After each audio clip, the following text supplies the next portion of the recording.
जय हिंद, जोहार। तो बच्चों, आज की इस वीडियो में हम लोग क्लास 10 के साइंस के उन सभी सब्जेक्टिव प्रश्नों को देखने वाले हैं जो कल के एग्जाम के लिए मोस्ट इंपॉर्टेंट है बच्चों।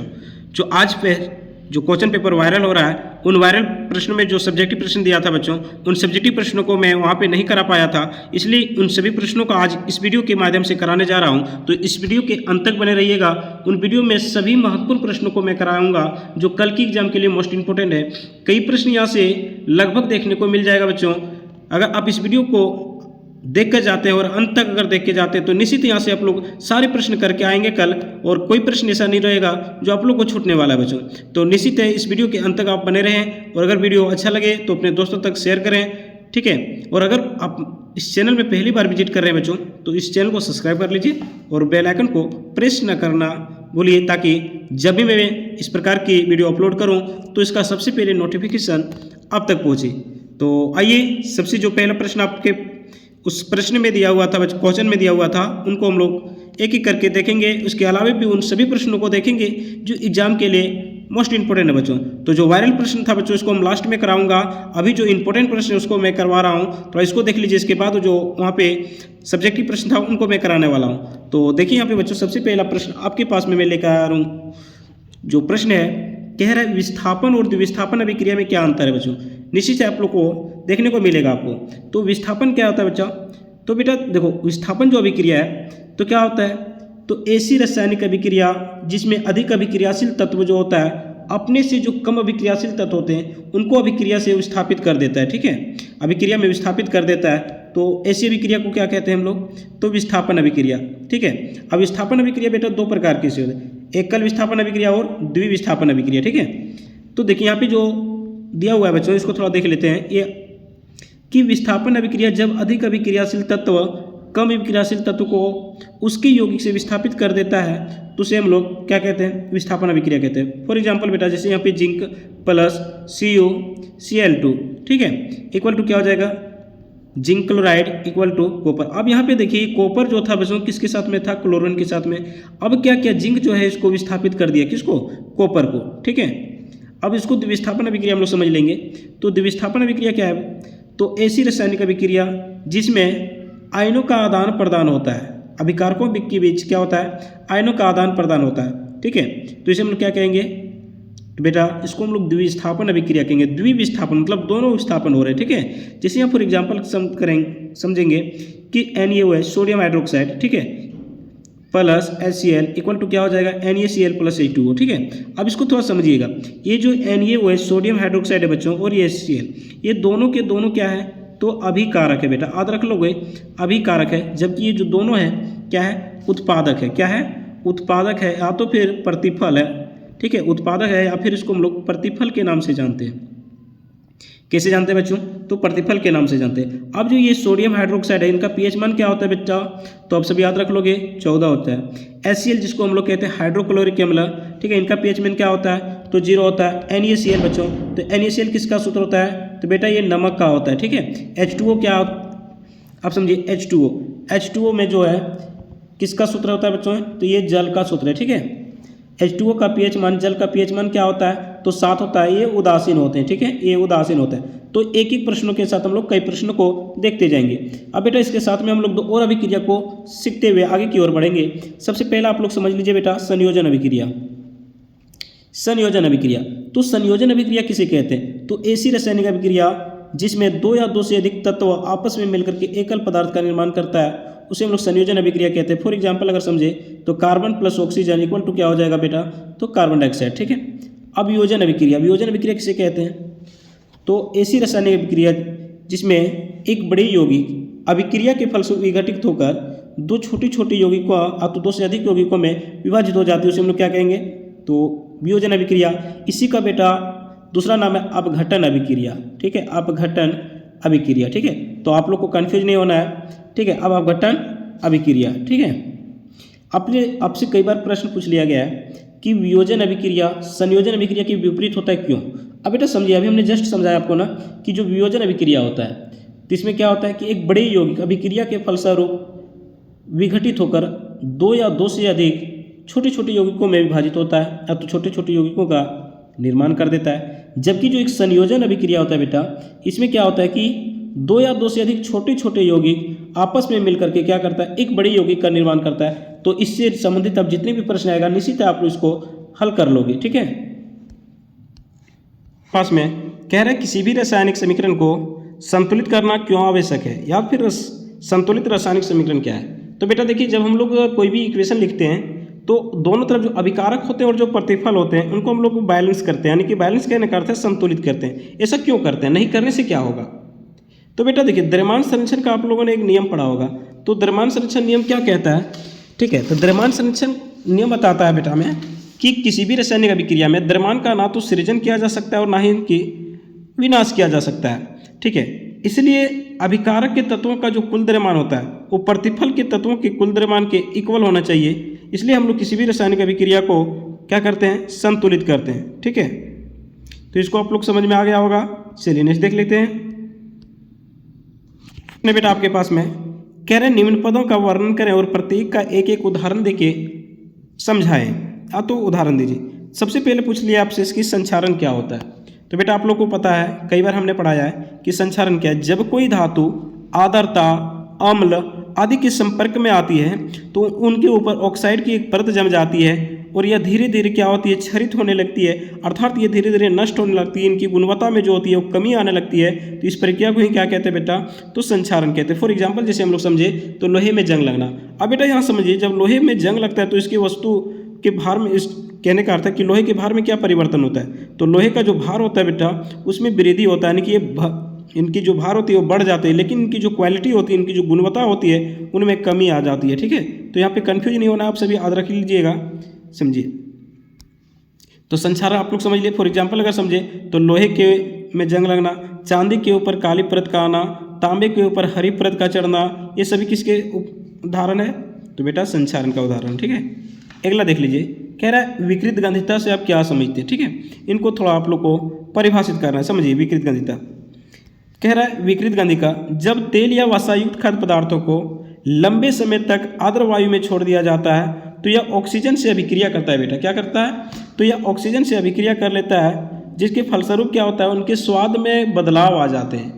उनकी जो स्वाद होते हैं उनमें बदलाव आ जाते हैं, उसे हम लोग क्या कहते हैं, तो विकृत गंधिता कहते हैं। ठीक है, अब विकृत गंधिता को रोकने के लिए हम लोग क्या करते हैं, उसे नाइट्रोजन के से प्रवाहित करते हैं। ठीक है, तो आप लोग से कई बार प्रश्न पूछ लिया गया है कि विकृत गंधिता को रोकने के लिए कौन सी गैस प्रवाहित की जाती है। तो बेटा बेहिचक आप लोग याद रखोगे नाइट्रोजन गैस। ठीक है, नाइट्रोजन गैस। अगला जो प्रश्न आपके पास में कह रहा है ऊष्माक्षेपी और ऊष्माशोषी अभिक्रिया का क्या अर्थ होता है। बेटा देखिए, अभी हमने जस्ट समझाया था पहले कि ऊष्माक्षेपी क्या है। तो ऐसी रासायनिक अभिक्रिया जिसमें अभिक्रिया के फलस्वरूप ऊष्मा का भी उत्सर्जन होता है उसे हम लोग ऊष्माक्षेपी अभिक्रिया कहते हैं। फॉर एग्जाम्पल अगर आपसे पूछे तो श्वसन। इसके बाद जितने भी संयोजन अभिक्रिया बेटा, जितने भी संयोजन अभिक्रिया है ये सारे के सारे ऊष्माक्षेपी अभिक्रिया है, और जितने भी वियोजन अभिक्रिया है वो लगभग प्रायः जो होते हैं वो क्या है कि ऊष्माशोषी अभिक्रिया है। ऊष्माशोषी अभिक्रिया किसे कहते हैं, तो ऐसी रासायनिक अभिक्रिया जिसमें अभिक्रिया के दौरान ऊष्मा अवशोषित होती है उसे हम लोग ऊष्माशोषी अभिक्रिया कहते हैं। आप लोग से एक प्रश्न पूछ लिया जाता है बच्चों कि श्वसन एक ऊष्माक्षेपी अभिक्रिया है कैसे। तो श्वसन एक ऊष्माक्षेपी अभिक्रिया है क्योंकि श्वसन क्रिया के द्वारा हमें ऊर्जा की प्राप्ति होती है। ग्लूकोज का क्या होता है बच्चों, विखंडन होता है। विखंडन के फलस्वरूप क्या होता है, ऑक्सीजन से संयोग करता है और हमें ऊर्जा की प्राप्ति होती है। अतः जो श्वसन है ये क्या है, ऊष्माक्षेपी अभिक्रिया। ठीक है, इतना आप लोग को लिखना है। अगला प्रश्न है कि तेल और वसायुक्त खाद्य पदार्थों को नाइट्रोजन से संरक्षित किया जाता है क्यों। आप समझिए, जो तेल और वसायुक्त खाद्य पदार्थ होते हैं बच्चों उसको नाइट्रोजन से इसलिए प्रवाहित किया जाता है क्योंकि ये जल्दी खराब ना हो, ये जल्दी से विकृत ना हो। ठीक है, यानी ये ऑक्सीजन के साथ अभिक्रिया ना कर सके, उपचयित ना हो सके, इससे स्वाद या गंध में कोई बदलाव ना आ जाए, इसलिए नाइट्रोजन क्या है, तो एक प्रतिऑक्सीकारक है जो इन पदार्थों को उपचयन होने से बचाता है। ठीक है, जिस कारण से क्या होता है बच्चों कि तेल और वसायुक्त खाद्य पदार्थों में, तेल या वसायुक्त खाद्य पदार्थों में नाइट्रोजन गैस प्रवाहित किया जाता है और ये जो पदार्थ होते हैं वो जल्दी से खराब नहीं होते, यानी कि ये विकृतीकृत नहीं होते हैं। ठीक है, देखिए बच्चों, मैं कोई भी प्रश्न ऐसा नहीं छोड़ना चाहता हूं जो आप लोग को एग्जाम में छूटे, इसलिए मैं सभी प्रश्नों को कराने वाला हूं। भले वीडियो लंबा हो रहा है बच्चों, लेकिन इस वीडियो से लगभग आपको 99% प्रश्न आप लोग को भिड़ेगा, ये आप लोग लिख के रख लीजिए। कि ऑक्सीजन के योग और ह्रास के आधार पर निम्न पदों की व्याख्या करें। अब उपचयन और अपचयन कई बार हमने पढ़ा है ना। उपचयन क्या है, तो किसी भी रासायनिक अभिक्रिया में ऑक्सीजन की वृद्धि होना क्या कहलाता है, तो उपचयन कहलाता है। फॉर एग्जांपल समझे, जैसे carbon plus oxygen equal to क्या हो रहा है, कार्बन डाइऑक्साइड। यहाँ पे देखिए ऑक्सीजन की वृद्धि हो रही है, फॉर क्या होगा, तो copper plus oxygen equal to copper oxide. तो ये क्या हो रहा है, ऑक्सीजन की वृद्धि हो रही है बेटा, तो याद रखो उपचयन हो रहा है। अगर ऑक्सीजन की कमी आ रही, ह्रास हो रही है, तो बेटा याद रखो अपचयन हो रहा है। ठीक है, तो अपचयन क्या है, तो जब किसी रासायनिक अभिक्रिया में ऑक्सीजन की हरासमेंट होती है, यानी ह्रास होती है, कमी होती है, ह्रास की जगह बेटा याद रखो कमी होती है, तो उसे हम लोग क्या कहते हैं, अपचयन अभिक्रिया कहते हैं।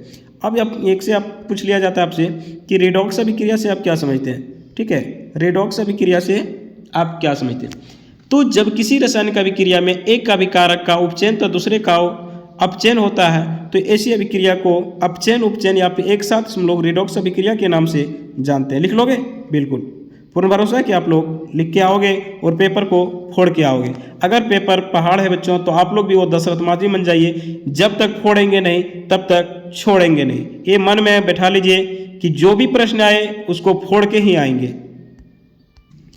देखिए अगला प्रश्न जो आपके पास में है, कह रहा है आश्रित जल विद्युत का चालक क्यों नहीं होता है जबकि वर्षा जल तो होता है। प्रश्न देखिए बच्चों, आपसे घुमा के पूछ रहा है कि जो आश्रित जल होते हैं ये विद्युत का चालक क्यों नहीं होते, यानी कि विद्युत का चालन क्यों नहीं करता है, जबकि वर्षा जल जो होता है वो तो करता है। तो समझिए बेटा इसको काफ़ी ईजी तरीके से। आश्रित जल शुद्ध होते हैं, ठीक है, शुद्ध होते हैं मतलब इसमें किस प्रकार का आयन नहीं होते हैं, जिसमें आयन नहीं होता है। ठीक है, जिस कारण क्या होता है कि ये आयनों का प्रदान नहीं कर पाते और फलस्वरूप ये क्या होता है कि विद्युत का चालन नहीं होता है। जबकि वर्षा जल में क्या होता है बच्चों, जब ये पृथ्वी पर गिरता है, पृथ्वी से वायुमंडल में कई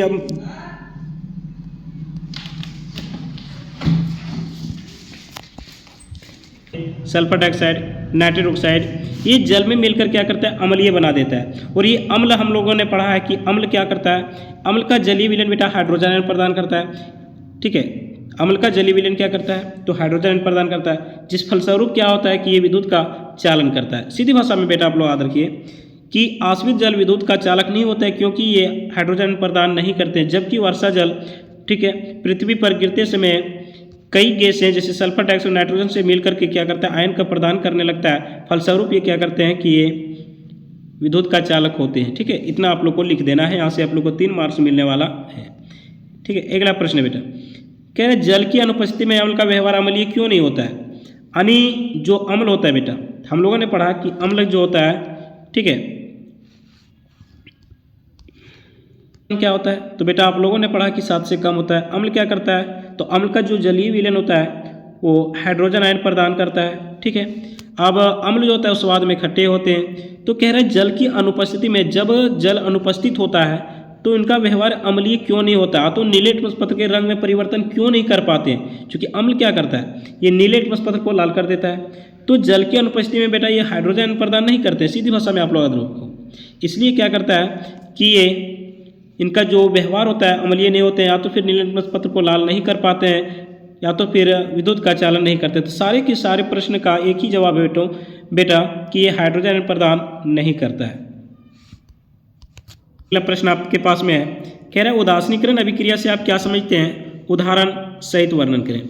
तो बेटा समझिए, जब अम्ल और क्षार परस्पर अभिक्रिया करते हैं तो उनके फलस्वरूप लवण तथा जल का निर्माण होता है। क्या क्या निर्माण होता है बेटा, तो लवण और जल का निर्माण होता है। इस अभिक्रिया को हम लोग उदासीनीकरण अभिक्रिया कहते हैं। ठीक है, जब अम्ल और क्षार आपस में अभिक्रिया करते हैं तो इनके फलस्वरूप लवण और जल का निर्माण होता है, तो उसे हम लोग उदासीनीकरण अभिक्रिया करते हैं। ठीक, कहते हैं। फॉर एग्जाम्पल जैसे सोडियम हाइड्रोक्साइड, सोडियम हाइड्रोक्साइड परबल क्षार क्या है बेटा, परबल क्षार है। ठीक है, याद रख लो परबल क्षार। और ये क्या है, HCl, ये क्या है, परबल अम्ल है, परबल अम्ल है।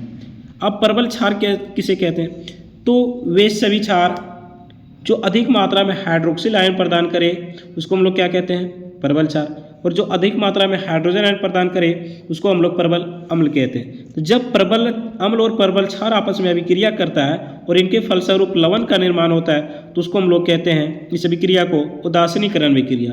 ठीक है, अब ये NaCl बेटा, यानी ये जो NaCl है ये किसका सूत्र है, तो नमक का सूत्र है। ठीक है, ये क्या है, ये उदासीन है। ठीक है, तो उदासीनीकरण अभिक्रिया आप लोग को समझ में आ गया होगा। चलिए अगला प्रश्न है आपके पास में, कह रहा है प्लास्टर ऑफ पेरिस के जल के अभिक्रिया के लिए समीकरण लिखिए। अब प्लास्टर ऑफ पेरिस का सूत्र क्या होता है बेटा, तो CaSO4 इंटू हाफ H2O, देखिए यहाँ पे दिया हुआ है।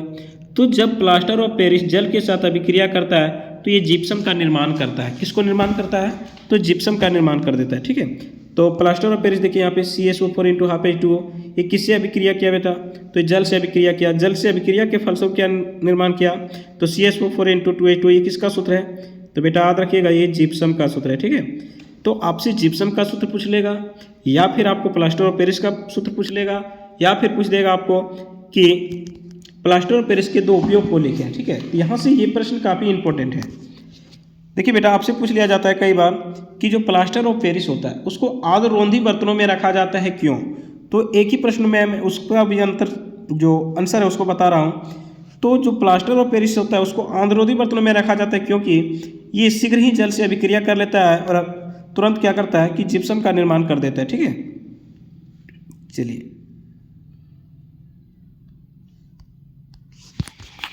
अगला प्रश्न देखिए बेटा, आपके पास में है, कई बार प्रश्न पूछा है कि अम्ल को तनुकृत करते समय यह क्यों अनुशंसित करते हैं कि अम्ल को जल में मिलाना चाहिए, ना कि जल को अम्ल में। समझिए, जल में अम्ल को घुलने की प्रक्रिया अत्यंत ऊष्माक्षेपी होती है, अतः सांद्र अम्ल में जल मिलाने पर उत्पन्न ऊष्मा के कारण क्या होता है कि जो पात्र होते हैं बच्चों, जो बर्तन होते हैं, उससे ऊष्मा उछल करके क्या होता है कि जो इसकी जल की बूंदें होती है वो बाहर आ सकती है। ठीक है, जिससे जो व्यक्ति होते हैं वहाँ उसको जलने का खतरा अधिक होता है। इसलिए जब कभी भी अम्ल को जल में मिलाए तो ये क्या होता है कि उस पात्र को क्या होता है हमेशा धीरे धीरे हिलाते रहना चाहिए। ठीक है, तो बेटा आप लोग सीधी सी भाषा में याद रखोगे कि अम्ल को तनुकृत करते समय क्या करना चाहिए, हमेशा हमें पात्र को धीरे धीरे हिलाते रहना चाहिए, क्योंकि इस प्रक्रिया के दौरान काफ़ी मात्रा में ऊष्मा उत्पन्न होती है और यह ऊष्मा के साथ क्या होता है, जल उछल करके पात्र से बाहर आ सकते हैं, जिससे हम जल सकते हैं। अगला प्रश्न आपके पास में कि धोवन सोडा एवं बेकिंग सोडा के दो उपयोग को लिखें। तो बेटा धोवन सोडा का सूत्र क्या होता है, तो अभी हमने जस्ट पहले बताया। तो ठीक है, अब क्या सूत्र होता है ये आप लोग कमेंट करके आप लोग को बता दीजिए, अगर याद है तो, नहीं तो मैं बता रहा हूँ। धोवन सोडा का दो प्रमुख उपयोग लिखिए। तो धोवन सोडा का उपयोग कहाँ पे किया जाता है बच्चों, कांच, साबुन एवं कागज उद्योग में किया जाता है, घरों के साफ सफाई के लिए किया जाता है। अब बेकिंग सोडा का सूत्र क्या होता है, तो NaHCO3, इसको मैं बता दिया। ठीक है, इसका जल्दी कमेंट कीजिए आप लोग। तो बेकिंग सोडा का दो प्रमुख उपयोग क्या है बेटा, तो सोडा अम्ल अग्निशामक में और खाने की चीज़ों को मुलायम बनाने में, यानी को खस्ता बनाने में किया जाता है। तो इतना तो आप लोग लिख ही सकते हो। ठीक है, साथ ही साथ बेटा आप लोग विरंजक चूर्ण का रासायनिक सूत्र लिखिए। विरंजक चूर्ण का रासायनिक सूत्र, बुझा हुआ चूना का रासायनिक सूत्र, बिना बुझा हुआ चूने का रासायनिक, तब हमें पता चल जाएगा कि आप लोगों ने कितना मेहनत किया है। ठीक है, अगर इन प्रश्नों को आप लोग सही से जवाब दे देते हैं तो मैं जानूंगा कि आप लोग मेहनत किए हैं, अन्यथा आप लोग की जो तैयारी है वो बहुत कमज़ोर है। प्रश्न देखिए आपके पास में है, बहुत इंपॉर्टेंट प्रश्न है। कह रहा है थर्मिट अभिक्रिया क्या है, इसके कोई दो उपयोग को लिखिए। अब थर्मिट अभिक्रिया क्या होता है, तो जब आयरन 3 ऑक्साइड की अभिक्रिया एल्युमिनियम के साथ कराई जाती है तो भारी मात्रा में ऊष्मा उत्सर्जन होती है, जिसका उपयोग क्या करता है, टूटे हुए रेल पटरियों को जोड़ने में किया जाता है। ठीक है, तो इस अभिक्रिया को ही क्या कहते हैं बेटा, तो याद रख लोगे, थर्मिट अभिक्रिया कहते हैं, थर्मिट अभिक्रिया। ठीक है, जैसे यहाँ पे क्या है, आयरन ऑक्साइड किसके साथ अभिक्रिया करेगा, तो एल्युमिनियम के साथ करेगा, क्या बनाएगा। ठीक है, तो Fe प्लस Al2O3 प्लस ऊष्मा का निर्माण करेगा और भारी मात्रा में ऊष्मा का निर्माण होता है, जिसका उपयोग क्या यहाँ पे किया जाता है, तो टूटे हुए रेल पटरियों को जोड़ने में किया जाता है। ठीक है, आप लोग से प्रश्न पूछ लिया जाएगा कि टूटे हुए रेल पटरियों को जोड़ने में किसका उपयोग किया जाता है, तो बेटा याद रखोगे थर्मिट अभिक्रिया का उपयोग किया जाता है। ठीक है, आप तो पूछ देगा कि थर्मिट अभिक्रिया क्या है, इनके एक उपयोग को लिखिए। ठीक है, यहाँ पे देखिए दो उपयोग दिया है, यहाँ पे देखिए दिया हुआ है कि रेल ट्रैक को जोड़ने में, टूटे हुए मशीनों के पुर्जों को जोड़ने में। तो दो उपयोग आप लोग आसानी से लिख लोगे, अगर लिख लेते हैं यहाँ से तो 3 नंबर यहाँ से पक्का हो जाएगा। ठीक है, अगला प्रश्न बेटा आपके पास में कह रहा है गर्म जल का टैंक बनाने में तांबे का उपयोग किया जाता है, स्टील का नहीं, क्या, ऐसा क्यों। तो बेटा देखिए, तांबे जल के साथ किसी भी स्थिति में अभिक्रिया नहीं करता है, लेकिन जो लोहा होता है वाष्प के साथ अभिक्रिया कर ऑक्साइड एवं हाइड्रोजन गैस बनाती है, इसलिए गर्म जल का टैंक बनाने में तांबे का उपयोग किया जाता है, ना कि स्टील का प्रयोग किया जाता है। ठीक है, चलिए अगला प्रश्न है आपके पास में, कह तांबे के बर्तनों को नींबू या इमली के से साफ किया जाता है, क्यों, कारण बताइए। और जो तांबे के बर्तन होता है, ठीक है, इसमें नींबू इमली के रस से साफ किया जाता है, तो क्यों किया जाता है। तो तांबा पर क्षारीय कॉपर कार्बोनेट की एक लेयर बन जाती है, जिनके कारण उसका रंग जो होता है वो मलिन हो जाता है। जब तांबे के बर्तनों को नींबू या इमली के रस से साफ किया जाता है तो नींबू या इमली में उपस्थित अम्लीय पदार्थ कॉपर सल्फेट से अभिक्रिया कर लेता है, जिससे बर्तन से अलग कर देता है। ठीक है, और बर्तन क्या होता है कि साफ हो जाता है और ये चमकने लगता है। ठीक है, खट्टे पदार्थ में क्षारीय कॉपर कार्बोनेट को हटाने में सक्षम होते हैं, इसलिए खट्टे पदार्थ बर्तन को साफ करने में प्रभावी होता है बेटा। ठीक है, अगला प्रश्न आपके पास में कह रहा है सोना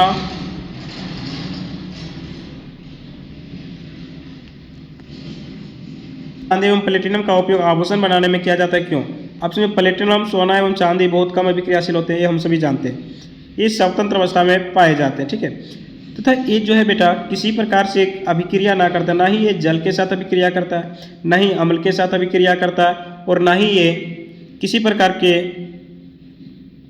आयन के साथ अभिक्रिया करता है। इसलिए इसका उपयोग जो होता है आभूषण बनाने के लिए किया जाता है, ताकि इसकी जो चमक होती है वो लंबे समय तक बने रहे, यानी कि ये संचरित नहीं होती है। ठीक है, चलिए बच्चों, ये जो है काफ़ी इंपॉर्टेंट प्रश्न है, इसको जो आप लोग जरूर देख लीजिए और काफ़ी इजी है। कह रहा है धातु और अधातु के बीच भौतिक और रासायनिक गुणधर्म के आधार पर अंतर स्पष्ट करें। ठीक है, सबसे पहले भौतिक को हम लोग देख लेंगे, फिर रासायनिक गुणधर्म के आधार पर हम लोग देखेंगे। ठीक है, देखिए धातुओं क्या होता है, एक विशेष प्रकार की चमक पाई जाती है। अधातुओं में क्या होता है, इनकी अभाव होती है। धातु विद्युत का धनात्मक होती है, अधातु जो है बेटा क्या है, विद्युत का ऋणात्मक होती है। धातु ऊष्मा एवं विद्युत की सुचालक होती है, अधातु ऊष्मा एवं विद्युत के कुचालक होते हैं। धातु आघातवर्त एवं तैन्य होते हैं, अधातुएं जो होती है आघातवर्त एवं तैन्य नहीं होती है। सबसे अधिक आघातवर्त धातु की हम लोग बात करें तो चांदी है, जबकि सबसे अधिक तैन्य धातु की बात करें तो बेटा सोना है। ठीक है, धातुओं का घनत्व उच्च होता है, अधातुओं का घनत्व उच्च नहीं होता है, निम्न होता है।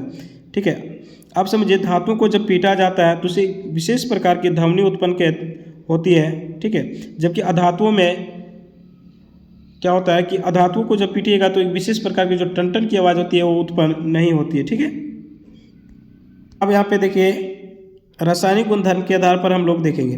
तो बेटा रासायनिक गुणधर्म के आधार पर अगर लिखोगे तो कम से कम 3 जरूर लिखना है। तो एक तरफ लिख लीजिएगा धातु, दूसरी तरफ लिखोगे अधातु। तो धातु क्या होता है, धातु इलेक्ट्रॉन को त्याग करते हैं, अधातु क्या करते हैं, इलेक्ट्रॉन को ग्रहण करते हैं। ये जो है धातु है बेटा, ये इलेक्ट्रॉन को त्याग कर धनायन उत्पन्न करते हैं, ये ऋणायन उत्पन्न करते हैं। ठीक है, ये धातु ऑक्सीजन से अभिक्रिया करके क्या करते हैं, तो क्षारीय ऑक्साइड का निर्माण करता है, ये क्या करता है, अम्लीय ऑक्साइड का निर्माण करते हैं। ठीक है, इतना तो लिख ही सकते हो कम से कम 3 गो। ठीक है बेटे, प्रश्न है आपके पास में, कह रहा है अपरूपता से आप क्या समझते हैं, कार्बन के 2 प्रमुख अपरूपता को लिखें। तो जब कोई तत्व प्रकृति में विभिन्न भौतिक गुणों के साथ साथ विभिन्न रूपों में पाया जाता है तो इन घटना को हम लोग क्या कहते हैं, अपरूपता कहते हैं। तो कार्बन के 2 अपरूप कौन कौन है, हीरा और ग्रेफाइट। ठीक है बच्चों, हीरा और ग्रेफाइट। ग्रेफाइट जो है बच्चों एक ऐसा धातु है जो विद्युत का क्या होता है, विद्युत का सुचालक होता है। आप सभी याद रखिएगा, सुचालक होता है। ठीक है, अब ग्रेफाइट जो होता है सबसे अधिक कार्बन की मात्रा अगर किसी में पाया जाता है तो ग्रेफाइट में पाया जाता है, आप सभी याद रखोगे। ठीक है, तो अपनी भाषा में समझिए अपरूपता क्या है। जब कोई तत्व 2 या 2 से अधिक रूपों में विद्यमान होता है तो प्रत्येक रूप को क्या कहते हैं, अपरूप कहते हैं। इस घटना को क्या कहते हैं बेटा, तो अपरूपता कहते हैं। ठीक है, चलिए अगला कह रहा है सजातीय श्रेणी किसे कहते हैं, उदाहरण के साथ समझाइए। मोस्ट इंपॉर्टेंट प्रश्न है, कई बार पूछा गया है। कार्बनिक यौगिकों की वह श्रेणी जिसमें सभी सदस्यों में एक ही प्रकार के प्रक्रियात्मक समूह लगा हो। ऐसा नहीं कि एक कार्बोक्सिल अम्ल का हो तो दूसरा कीटोन का हो, तीसरा जो है एल्डिहाइड का हो। एक ही प्रकार के प्रक्रियात्मक समूह रहे और इनमें किन्हीं 2 क्रमागत सदस्यों के बीच हमेशा CH2 का अगर अंतर रहे तो उसे हम लोग क्या कहेंगे, तो कहेंगे कि यह सजातीय श्रेणी की है। ठीक है, सजातीय श्रेणी मतलब बेटा कि एक ही श्रेणी की है। ठीक है, फॉर एग्जाम्पल अगर हम समझे CH4 अगर मीथेन और इथेन में, तो इनमें अंतर क्या है, तो देखिए यहाँ पे C2। ठीक है, अगर C2H6 में घटा दें हम लोग CH4 तो क्या बचेगा, C2 में एक जाएगा तो क्या होगा, तो C बचेगा। H6 में 4 चल जाएगा तो क्या बचेगा, H2। ठीक है, तो H2 का अगर अंतर आ रहा है तो ये क्या हो जाएगा, सजातीय श्रेणी। ठीक है, यहाँ थोड़ा देख लीजिए, कह रहा है यौगिक और इसका आपेशी नाम तथा उसमें उपस्थित जो प्रक्रियात्मक समूह है उनका आप नाम बताइए। यहाँ पे क्या है, CH3 CH, देखिए CH3 और कार्बन कितना है 1, तो इसको क्या कहेंगे बेटा, तो इसका नाम है इथेनॉल। आईपीसी नाम क्या है, इथेनॉल नेल। ठीक है, इनका प्रक्रियात्मक समय क्या हो जाएगा, तो CHO मतलब एल्डिहाइड। दूसरा क्या है CH3OH, OH, ठीक है बेटा, ये किसका है? तो एल्कोहल का है, तो इसका आईपीसी नाम क्या होगा? तो मेथेनॉल, ठीक है। इसका जो संकेत हो जाएगा वो OH होगा। जबकि COOH किसका होता है बेटा? तो ये हो जाता है कार्बोक्सिलिक अम्ल का, ठीक है। SCOOH मेथेनिक अम्ल सबसे ज़्यादा पूछा जाता है, इसी को हम लोग फॉर्मिक अम्ल के नाम से जानते हैं, जो बिच्छू, ठीक है, या तो फिर चींटी वगैरह में पाया जाता है। तो पूछा जाता है जब बिच्छू के डंक में, या तो बिच्छू डंक मारता है उसमें कौन सा अम्ल छोड़ता है? तो कौन सा अम्ल होता है बेटा? मेथेनिक अम्ल, फॉर्मिक अम्ल। तीसरा अगला है SCHO, यानी CHO बेटा। तो CHO किसका होता है? तो CHO किसका होता है, बोलिए जल्दी? एल्डिहाइड का। तो C2H5OH ये किसका है? एथेनॉल का। इसका क्या है? OH। एक रहा बेटा क्लोरोप्रोपेन, ये किसका है? तो हेलोजन वर्ग का है, जो क्लोरीन का है, ठीक है। अगला प्रश्न आपके पास में कह रहा है हाइड्रोजनीकरण क्या है, इनका औद्योगिक उपयोग क्या है? तो असंतृप्त हाइड्रोकार्बन श्रृंखला में हाइड्रोजन के योग को हाइड्रोजनीकरण कहते हैं। यह क्रिया उत्प्रेरक की उपस्थिति में होती है। कौन सी उत्प्रेरक की उपस्थिति में होता है बेटा? तो याद रखोगे, निकेल उत्प्रेरक की उपस्थिति में होता है। हाइड्रोजनीकरण का उपयोग असंतृप्त वसा तेल और संतृप्त वसा वनस्पति घी बनाने में उपयोग किया जाता है। यानी जो हाइड्रोजनीकरण है इसका उपयोग क्या किया जाता है? तो असंतृप्त से संतृप्त हाइड्रोकार्बन में परिवर्तित करने के लिए किया जाता है, ठीक है। फिर जैसे क्या होता है, खाद्य तेल ये हाइड्रोजन से संयोग करेगा निकेल के में, तो क्या बना देगा? ये वनस्पति घी बनाएगा, ठीक है। चलिए फटाफट देख लेते हैं बच्चों, चूंकि वीडियो जो है लंबा हो रहा है। तो हाइड्रोकार्बन क्या है? संतृप्त और असंतृप्त हाइड्रोकार्बन में अंतर स्पष्ट समझिए। हाइड्रोजन तथा कार्बन से मिलकर बने यौगिकों को हम लोग क्या कहते हैं?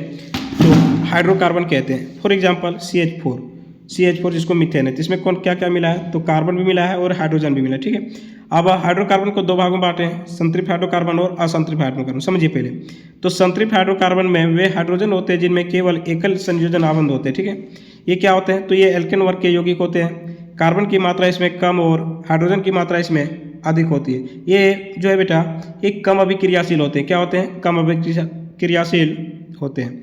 हवा में जलने से नीली और बिना कालिख वाली लो इससे निकलती है, ठीक है। अब देख लेते हैं असंतृप्त में। चलिए, असंतृप्त क्या होता है? असंतृप्त हाइड्रोकार्बन कई संयोजक बंधों द्वारा बने होते हैं। यह प्रायः जो होते हैं तो एल्किन और एल्काइन वर्ग के यौगिक माने जाते हैं। कार्बन की मात्रा इसमें अधिक होती है और हाइड्रोजन की मात्रा कम होती है, ठीक है। इसमें क्या होता है? अधिक प्रतिक्रियाशील अधिक कह सकते हैं हम लोग, ये अधिक अभिक्रियाशील होते हैं। हवा में जलने से यह पीली तथा काली ज्वाला इससे निकलती है, ठीक है। अगला प्रश्न देखिए आपके पास में क्या कह रहा है, उभयलिंगी पुष्प किसे कहते हैं? तो जब पुष्प में पुंकेसर एवं अस्तिकेसर दोनों उपस्थित होते हैं तो उन्हें हम लोग उभयलिंगी पुष्प कहते हैं, यानी नर और मादा जब दोनों उपस्थित होते हैं, ठीक है। शुक्राणु का निर्माण कहाँ होता है बच्चा? तो याद रखोगे बेटा वृषण में होता है। कहाँ पे? वृषण में। वृषण क्या है? तो एक नर जननांग यंग है, ठीक है। देखो बेटा ये जो वीडियो है थोड़ा लंबा हो रहा है, इसको यहीं पे हम इसको रखते हैं। नेक्स्ट वीडियो में इसको जो अन्य जो सब्जेक्टिव प्रश्न है जो कि 5 मार्क्स के प्रश्न है, उन सभी 5 मार्क्स के प्रश्न को हम नेक्स्ट वीडियो में लेकर के आ रहे हैं, जो काफ़ी इंपॉर्टेंट है। तो नेक्स्ट वीडियो जब तक ना आते हैं, ठीक है, तब तक इसको आप लोग रिवाइज कर लीजिए।